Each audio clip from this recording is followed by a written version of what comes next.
It gladdens my heart to say that teachers are impacting lives and discovering talents. But it saddens my heart to say that we are not motivated. We are being exploited in the system and then broken into pieces. That is what I can say. Over the years, we've been talking about Teacher Service Commission, that teachers not to be paid in the integrated pay scale. Instead, teachers to be paid with what we call the service, teachers' payment to be determined by the Service Commission, just as that of the Judicial Service Commission, because that is what we deserve. We rough rate on our take home, which is small, and take faith over it. And then my question is, at the level of the National Assembly, because I know that you are doing extremely well, I always follow the sittings. At the level of the National Assembly, I do not know whether you are in the center stage of approving the Education Service Commission, which is formerly the Teacher Service Commission, because good teachers are in the system, but good teachers are leaving.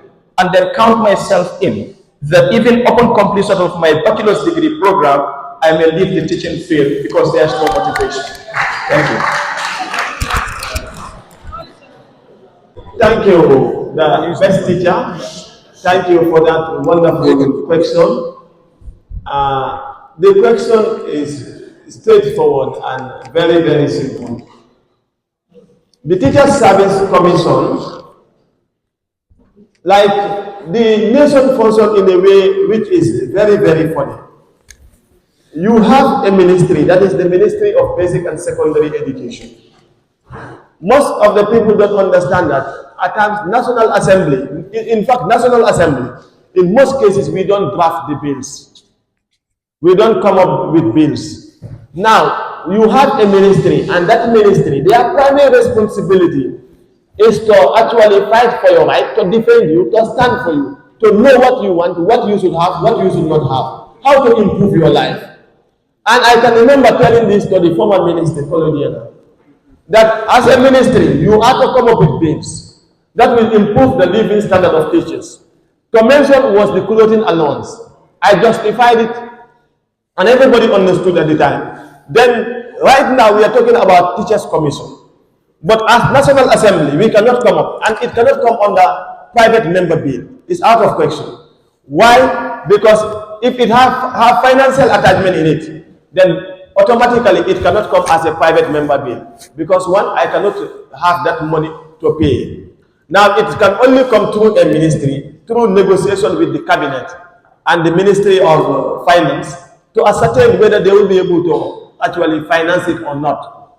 Now, but the pressure should come from the Ministry of Basic and Secondary Education to tell them that we want to come up with this. That is the Teacher Service Commission, whatever it is. This is what we want to come up with, and we want to effect it, and we want it to pass through the National Assembly. Then when it comes to the National Assembly, I can tell I'm the Vice Chair of the Select Committee on Education and CTT. Then we also take it as a matter upon us. Then we will defend it. Once the committee agrees, then we will take it to plenary.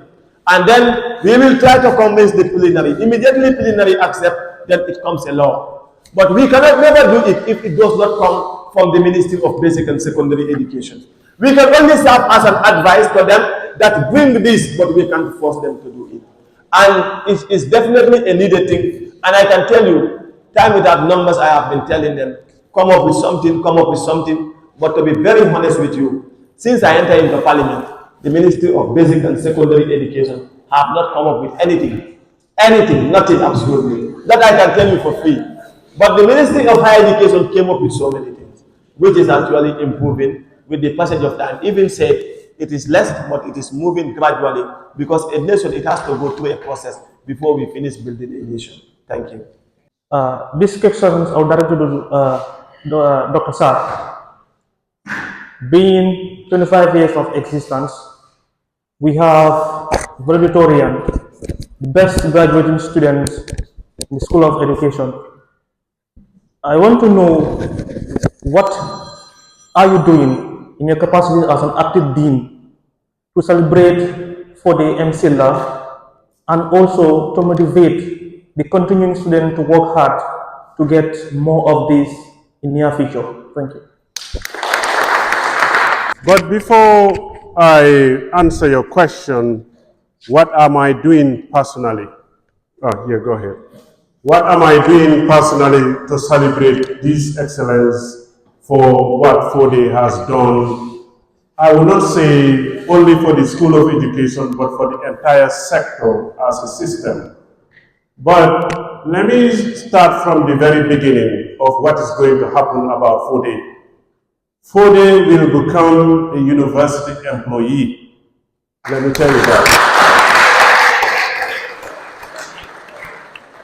This decision was considered in one of the Senate deliberations, and I will happy to share that information. So as a system, this is not just about an individual, but it's about recognizing merit and celebrating merit. I think as educators, we deserve the best from ourselves. Before we lose the likes of Mr. Jan, that is very frightening. We cannot travel down that road. No. In a nutshell, personally, due to university protocols, we could not recognize the other summa cum laude and magna cum laude holders in our school. But definitely as a school, we must recognize this excellence and promote the culture of excellence within our midst. And I have a word for all of you educators. You see, let's not depart from what we are known for. Educators build communities. They don't just look at themselves, but they look at what are they doing to society. Let's embrace those values. And I will say this.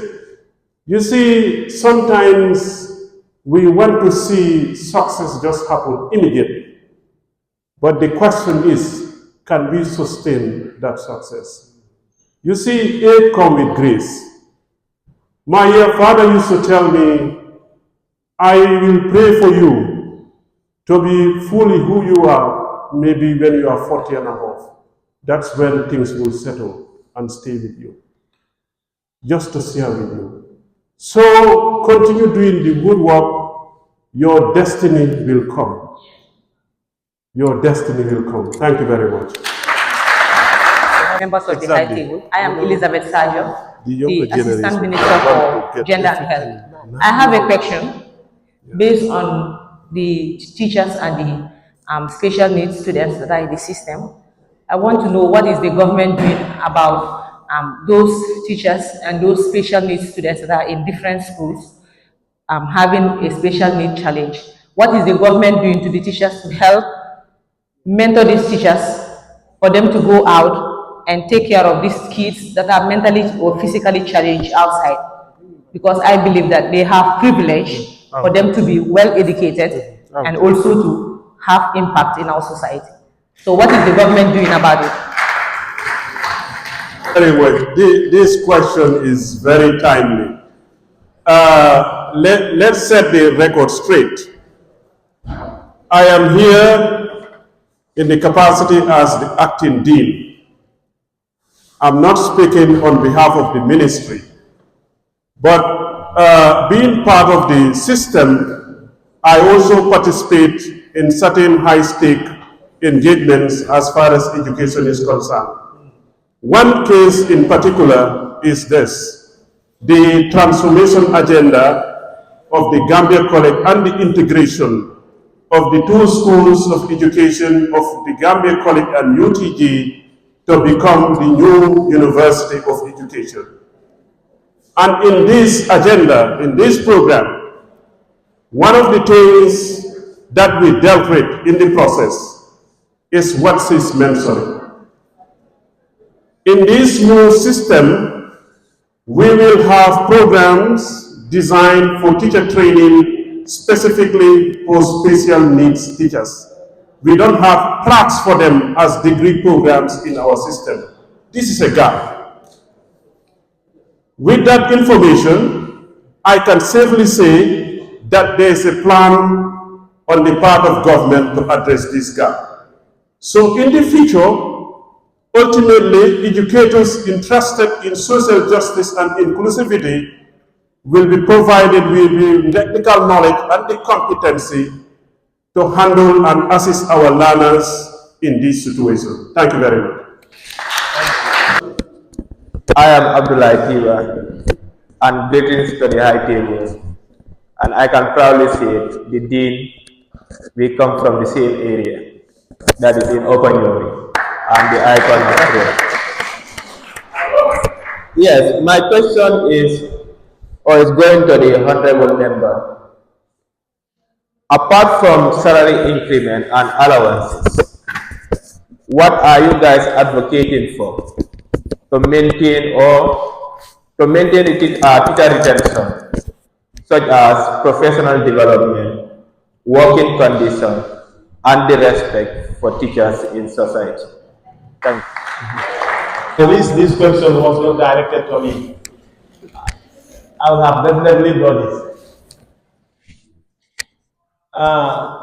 As I always say, the National Assembly is a body that actually works on the finished product. We only work on the finished product. Even the laws, we do not draft laws. We do not draft laws. It is drafted sometimes by the judiciary or by the special ministries that are concerned. And in the preparation of the policies, if they want, they invite us. Sometimes we are not even invited. Based on the act that they bring to us, based on that act, they go and draw their policy. And those are the policies that they go by. In most of the instances, those things are not under our domain, to be very honest with you. Now, why I say so? Because primarily, you have a line ministry, and that line ministry is the Ministry of Basic or the Ministry of Higher Education. Now, your dignity, your respect, and everything, it is their primary responsibility to stand by that. Whenever teachers have issues, for instance, 2 teachers fight, and other one is taken to police station. Some of you will have witnessed those incidents. Immediately, regional office intervened, or Gambia Teachers Union also intervened. And when teachers relationship, it is the regional office directly that come and intervene. So most of the time, it is not us that directly have contact with you. We as a committee of the National Assembly, you have the Committee on Education and ICT Training. We are responsible for the Ministry of Information, and also we are responsible for the Ministry of Communication. We are responsible for the Ministry of Basic, and we are responsible for the Ministry of Higher Education. We are responsible for NCCE, National Council for Civic Education. We are also responsible for National Library. We are also responsible for some of the institutions. So now all these institutions are within us. Now for us to have actual contact with the teachers or the lecturers at the university is not possible. Some of the things are administrative matters. So your question is an administrative matter, how they want to maintain your dignity, your respect, your value. Thank you. In something about teacher retention. First and foremost, why have you decided to become a teacher? Knowing fully well that teachers are not well paid, that teachers have challenges of finance. But you, as a person, you have opted to become a teacher. Is it by design, by choice, or by force? You have to ask yourself these questions.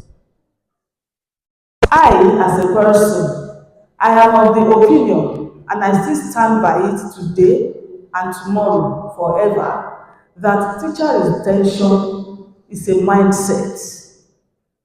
It starts from within you. You have to retain yourself for government to retain you.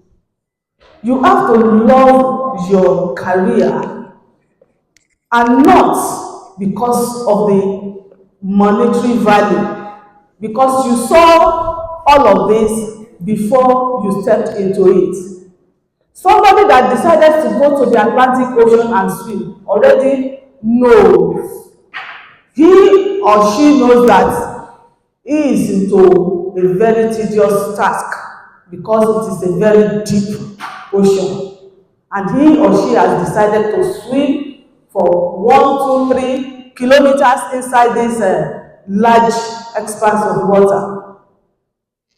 He or she will know that there may not be any help for him or her when he or she is already in the midst of the ocean. Please, teachers, educators, you are already in the midst of the ocean. You are life changers, life makers. Have this at the back of your mind and forget about what government will do for you. What exactly are you doing for yourself to retain yourself in this career? What exactly? Let me tell you a little bit of myself. I can equate my first teaching certificate to the college, the first diploma in college here. We call it teacher training certificate. That's the lowest form of teaching certificate in Nigeria. That was where I started from. Are we together? And in Nigeria, you know, we are so many. We are so many that it is very difficult for you to get any kind of support, aid, or scholarship. I struggled through this. From TC2, you have to go to what is known as NCE. From NCE, that is when you can now go for your first degree. First degree to master's degree, and then PhD. See the journey before I became a full-fledged PhD. What are you doing? Because it is your work that will bring net worth to you. If you sit down and you are just thinking of what is the government going to do to me, and you are not improving yourself, it will be difficult for the government to even retain you. Thank you very much. We're not asking much from the government. We only ask them to keep us alive. We only ask them to keep us alive. Because what we are talking about, now, for instance, a teacher who is paid $7,000, that teacher, by virtue of his family, by his engagement, by his desire and the need, he is not alive. We are asking them to give us something that will help us to perform in the class. We are asking them to give us something that will help us to be able to jump with the students in the class. Because no matter who we are, we need to survive. We need something to live on. But barely sometimes we go to class without nothing. And in us also lies some of the students, their lunch comes from our pocket. Some of the students come to school without anything, and we have to give it to them as well. So in the Gambian context, it's just by the grace of God that we are alive, but we should not have been here under normal circumstances.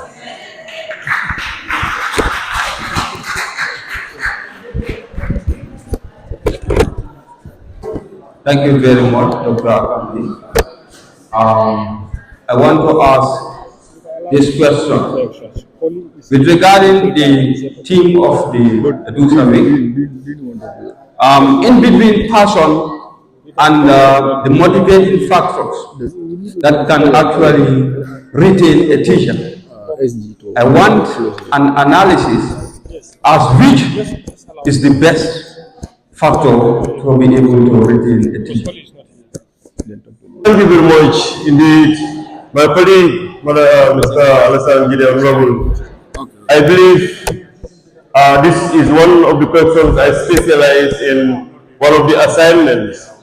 Motivation is the answer, and not any other thing. Motivation is key in teaching and learning.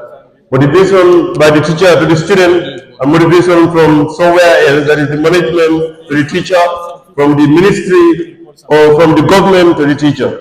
Because the teacher is employed. What is very true about teaching is it's an employment. And I used to say this long time ago, Tuma, the one who is here, Honorable Kim here, in one of the workshops we met, I presented and said, if any employment makes you poorer, quit. Because it is not employment, it is exploitation. And based on my Marxism, I dig into this very, very deeply and even realized Nelson Mandela attacked the system of South Africa and said, poverty and provinciality are very expensive experiences. In this, he is simply saying that people who are underprivileged in employment of this nature are ruined to the latter. It is exploitation, and my professor will call it expropriation and not exploitation. Expropriation is the highest stage of exploitation. However, we will resort to what Dr. Saad said. We love our country, we will continue to serve the country, but we are saying that let us be given the work of which we are serving. Thank you very much. In as much as we are talking about teacher retention, there is the need to also see the manner in which teachers are being absorbed into the system.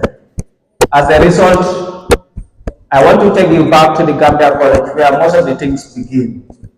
We've seen recently that there are numerous students that have graduated from the Gambia College and are still yet to be employed. I think this is a raising concern, and because we are talking about teacher retention, somebody somewhere could hear this and please do something about it. There is the need for us to consider the college graduates. They are teachers like us, and it does not necessarily mean that only those that are in service should be considered. Some of them are from very humble backgrounds, and they struggled to pay their tuition fee to complete their studies. They have sat to the exams, the ministry, the MOPSI exams, and passed with flying colors. I think there's the need to consider them. Thank you. Teacher retention and placement. Very important issues as far as the drive towards quality education is concerned. Couple of things here. The issue at hand is an administrative issue that should be handled by MOPSI, not us.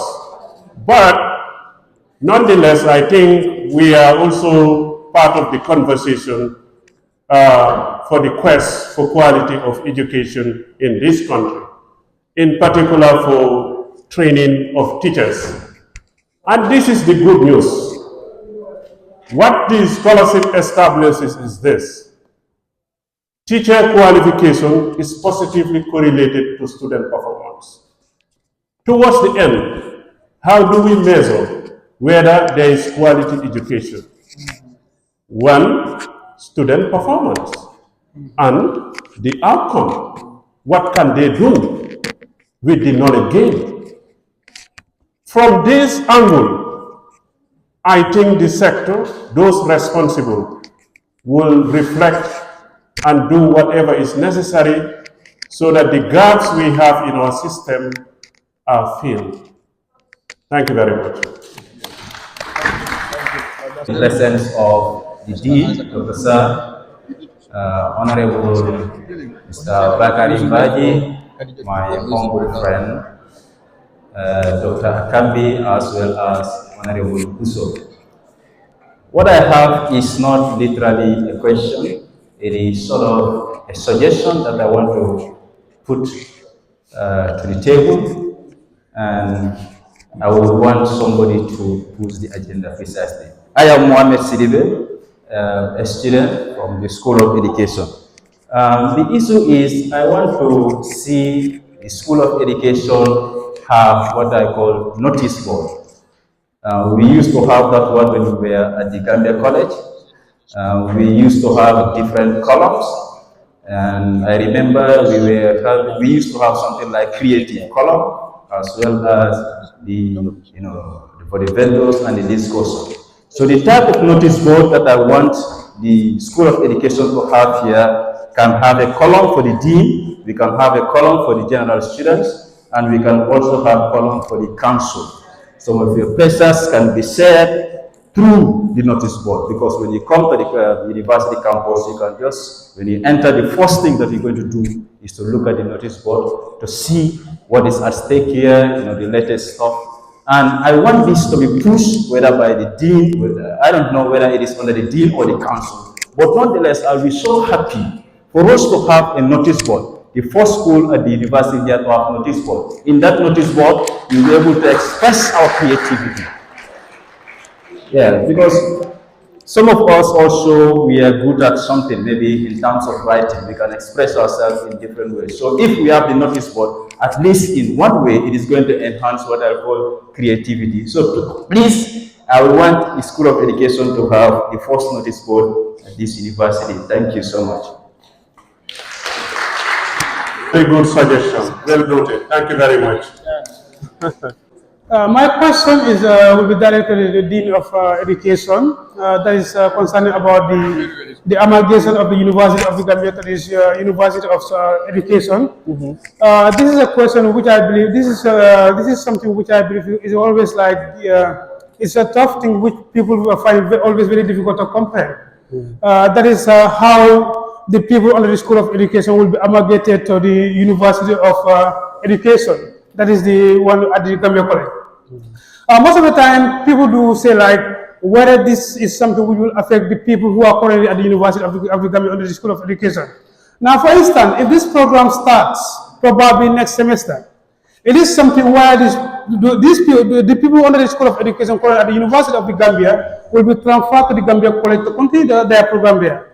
And if so, whether this will also affect their paper at the end of their program. So this is something which has been a question where many people have been raising, and I believe as the dean, and I believe you have a clue with regard to that, you are able to give a befitting answer to us. Thank you. Thank you, Vicky, for that question. In fact, let me use this occasion to update all of you as to what the arrangements will be as far as the integration process is concerned for the two schools of education, which will be the University of Education, the Gambia. Now, the main student body and EDUSA, their representatives will be part of the working committees that are tasked to handle the transformation process. So you are not left behind in the process. Let me make that announcement. The other update that I will provide is this. All of you were admitted by the University of the Gambia. So you are finishing with UEG. UEG, those admitted on the UEG will graduate under the new university. I think that is clear. But it requires other considerations as well. Because apparently, as it stands, the curriculum of the University of the Gambia and that of the Gambia College were never aligned. Meaning that if you look at some subject areas, we offer 11 degree programs, subject areas, which we have at the other levels in the education system. What that means is these committees will look at the curriculum of the Gambia College, look at the curriculum at the University of the Gambia. Wherever they feel is necessary to add content to the Gambia College curriculum, the advanced diploma, that will be done. Of course, if you take some curriculum from the university, add it to the curriculum of the Gambia College, it means then you need to look at the timeline. Then, those graduating with the advanced diploma would not necessarily have to spend another 4 years at the University of the Gambia. Not only for content, but even for method courses. If you look at other schools, such as School of Agriculture and Public Health, with their advanced diploma, they just spent 2 years in the university because their curriculums were aligned. So we are going in that direction. That is your fate as far as the transformation is concerned. Thank you very much. Thank you. Okay. It's a question that everybody wants to ask. I can tell you that for free. If you look at the location of Faraba, Bantan, and compare to other universities in the Gambia, other universities are all located around the Greater Banjul area except UTG, that is University of the Gambia. And then if you look at IOU, is offering a degree program just like the way the School of Education is offering. And IOU is offering for 2 years. At the end of the day, we are all going to serve the same ministry with the same qualifications, the same salary. They are spending 2 years, we are spending 4 years. By the time you finish your 4 years, these people are going to finish their masters if they continue with their program. So we are going to have the same certificate and the same qualification. Is there any plan for UTG also to reduce from 4 years to 2 years? I think that is just what I mentioned. But here is also the change as far as higher education is concerned in this country. NACA, that oversees higher education when it comes to standards, just developed BMAS. What does that mean? Benchmarking for minimum academic standards. And all higher education institutions in this country will take cue from UTG. The UTG curriculum, that's what they will use as a standard. That is the starting point. That is the direction where things are headed. So in essence, graduates and students of the University of the Gambia, let them know that in terms of ranking, in terms of standing, UTG is #1 in this country, and they should be very proud of that. Thank you. Thank you. Good afternoon. I am Lamin Cham. We're talking about teacher motivation. And one of the motivating factors here is the finance. And looking at the allowances of the teachers, we are receiving only one allowance, I can say. That's different from all other sectors. That is either retention allowance or graduate allowance. And I don't know if you can put this question to the Minister without the opportunity to ask why UTG graduates are not receiving retention allowance. We are only receiving graduate allowance but no retention, as if we are not to be retained. So this is the question I want you to see if you can put it to the Minister, will have the opportunity to ask. I am definitely in line with you. The retention allowance should have been maintained. Because the reason as to why we want people to further their education, at the end of the day, we want them to be actually different, so that we can attain the quality education that we are yearning for. So now, if that retention allowance is removed and graduate allowance is given to you, meaning there will not, the gap will not be that much widened. Now, the more qualified you are, the better it becomes for you to earn a better salary. That should be the case. But sometimes, our system is upside down. You cannot know the head and the toe and whatever. It's upside down. That is actually what happened. And most of the questions, if you ask ministers, what is more painful is, ministers, some of them that are appointed to serve there, have no expertise of the area. And they will all agree that this is white, but a minister will come and tell you that this is black. If you follow the National Assembly procedures, question and answer session, the minister will tell you black when he or she knows that this is actually white.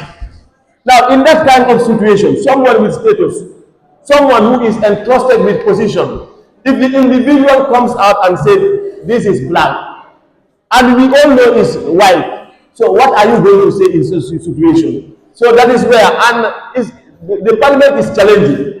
Now, other members of the parliament are there. They see themselves as defenders of ministers. They see themselves as defenders of government. But what happens here is, in a government, if you are the president, If the ministers perform, your government gets the credit. But most of the members understand not that taking ministers to account, it is as if they are taking their government to account. But then the money is given to the minister for him to perform. If he eats the money, you understand, or he diverts the fund, what should you do? You should take them to account so that the individual perform. Then if the individual perform, your government gets the credit. But most of the people understand not. They stand by the minister and defend the minister, even if the minister is not telling the truth. So that is the challenge that we face sometimes. But then it can only be overcome by you with critical thinking and going forward for national interest.